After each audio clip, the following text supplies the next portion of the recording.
E com isso eu acabei montando um curso chamado Capitalismo e Socialismo, que são, acho que 35 horas de conteúdo, em que eu falo sobre toda a história do comércio, história do socialismo e comunismo, falo sobre liberdade econômica, conceitos básicos de economia, conto história de alguns países, Brasil, China, Coreia do Norte, falo de Argentina, de Venezuela, de Cuba, dentre outras coisas que eu fiz ali, e fui desenvolvendo esse conteúdo que eu faço diariamente na internet para solucionar essas dúvidas que as pessoas têm. Eu sei que são 35 horas, mas eu queria que você tentasse explicar pra gente de uma forma um pouco mais reduzida do que essas 35 horas, mas essa briga constante entre capitalismo e socialismo, eles se equivalem ou não tem nada a ver uma coisa com outra, as pessoas confundem? Ou é capitalismo, ou é socialismo, ou é real isso? Não entendi a pergunta. O que é... Se capitalismo e socialismo são opostos... São opostos. Ou uma coisa não tem nada a ver com a outra? São opostos. São opostos mesmo. Qual é a definição de cada um? Então, o capitalismo, ele foi uma evolução natural do comércio. Então, para a gente entender o capitalismo, que é o que eu faço no curso, eu volto lá para trás, desde a Idade da Pedra, onde existia um pequeno comércio incipiente, o quê? De troca? Pouquíssima produtividade, que apenas havia um troca, o escambo ou qualquer coisa do tipo.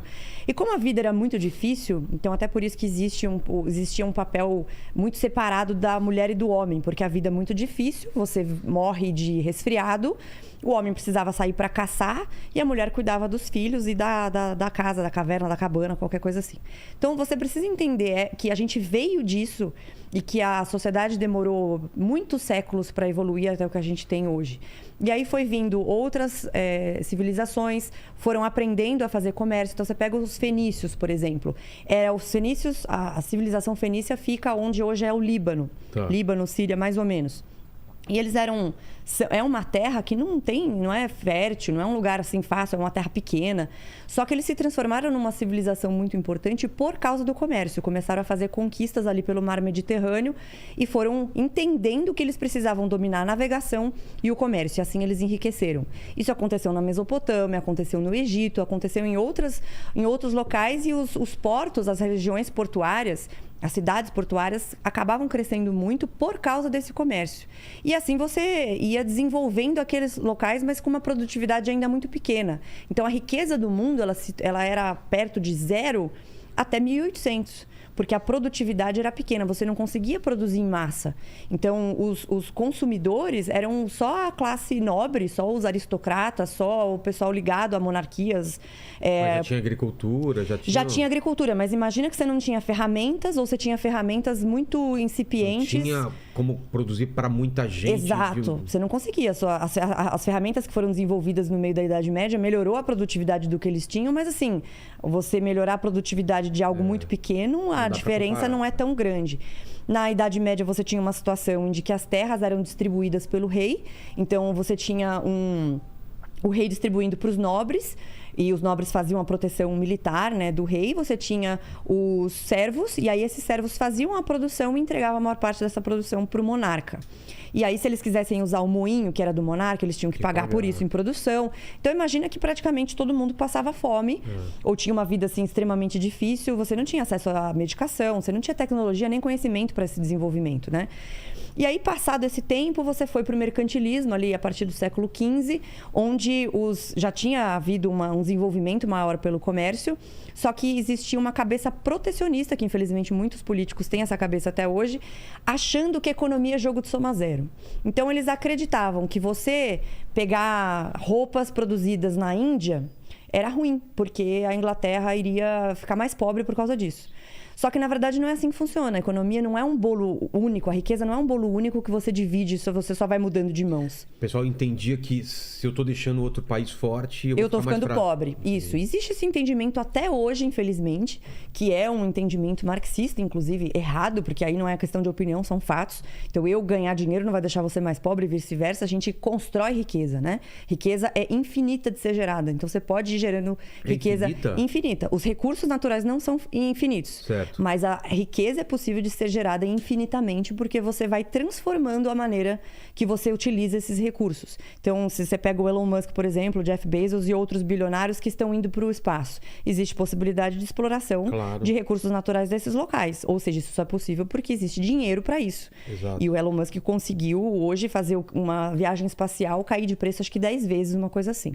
Então, esse entendimento dos mercantilistas de que havia a economia era jogo de soma zero, fazia com que eles acreditassem que o país só seria rico se ele acumulasse metais. Então, ele ia para outros locais para tirar os metais daquele lugar e guardar, porque ele achava que isso que era o que faria a diferença para eles serem ricos. Conforme o tempo foi passando, alguns... Mas foi em algum momento isso mesmo? Nunca, a riqueza nunca foi sobre isso. Só que esse era o entendimento do que eles tinham naquela época. E o que adianta você ter um monte de ouro se você não tem o que fazer com ele? Você guarda ele lá no cofre e aí? Como é que você gerou riqueza com isso? Não é assim que você gera riqueza. E aí começaram a aparecer alguns teóricos, né, alguns filósofos, economistas que prestaram atenção nessas coisas. Então, David Hume, os fisiocratas, depois o Adam Smith, que foi o primeiro a entender de fato o que era aquele fenômeno que estava acontecendo. E aí veio a Revolução Industrial ali a partir de 1800, alguma coisa. Pouco antes de 1800, mas 1800 é um número redondo para a gente lembrar. A Revolução Industrial foi uma forma não homogênea de as coisas começarem a acontecer de forma a massificar a produção. Então, as pessoas saíram voluntariamente do campo e começaram a ir para as fábricas porque a fábrica estava pagando mais. Então, a opção do cara era ficar no campo morrendo de fome ou tentar a vida nas cidades. Então, as cidades foram sendo construídas de forma desordenada. Não foi um movimento homogêneo, simples, fácil, tranquilo. Não foi uma transição tranquila. Mas foi muito importante porque, a partir da Revolução Industrial, pela primeira vez na história, o trabalhador também se tornava consumidor dos produtos que eram fabricados nas outras fábricas. E esse era o objetivo principal. Porque antes o agricultor, ele não era um consumidor, ele comia uma parte do que ele produzia. Do que ele produzia, e ele tinha... Existia um pouco de comércio dos excedentes, mas o excedente era muito pouco e o comércio era muito pequeno. Entendi. Ele não tinha acesso, por exemplo, hoje você vai no supermercado, você consegue comprar um salmão da Noruega. Exato. Você consegue comprar um queijo da era França. Muito restrito que ele conseguia comprar. Exato. E aí você tem... O Brasil acaba ficando um pouco mal acostumado à nossa ideia, porque aqui você consegue ter tudo muito fértil. Você produz muita coisa no Brasil. Você produz gado, você produz... a agricultura aqui é muito forte, então a gente tem muita fruta, muita...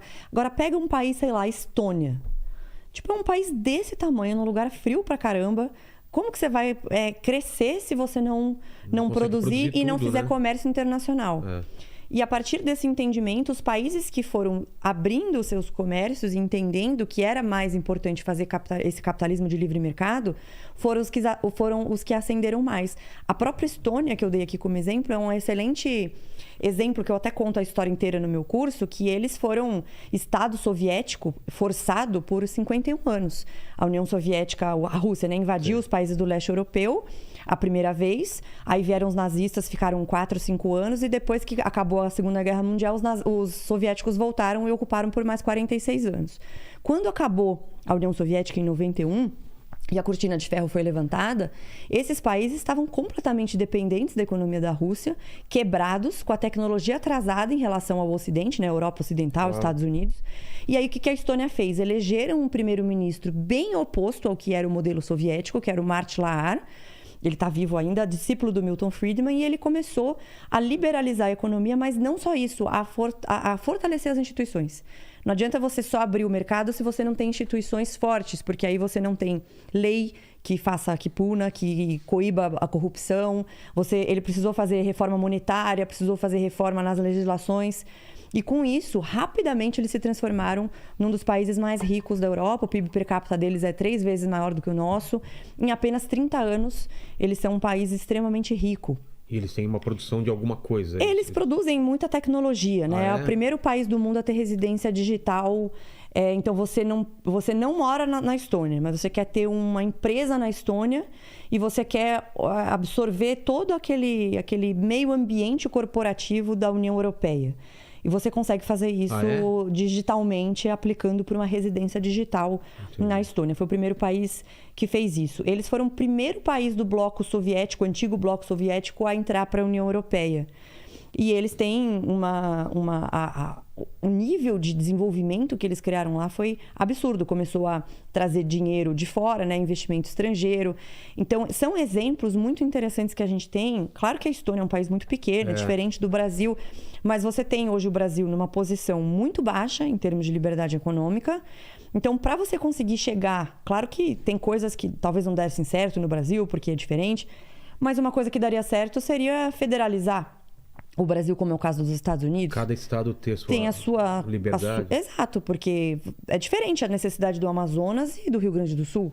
O país é um país continental, Exato. É muito grande, você tem muitas coisas envolvidas ali.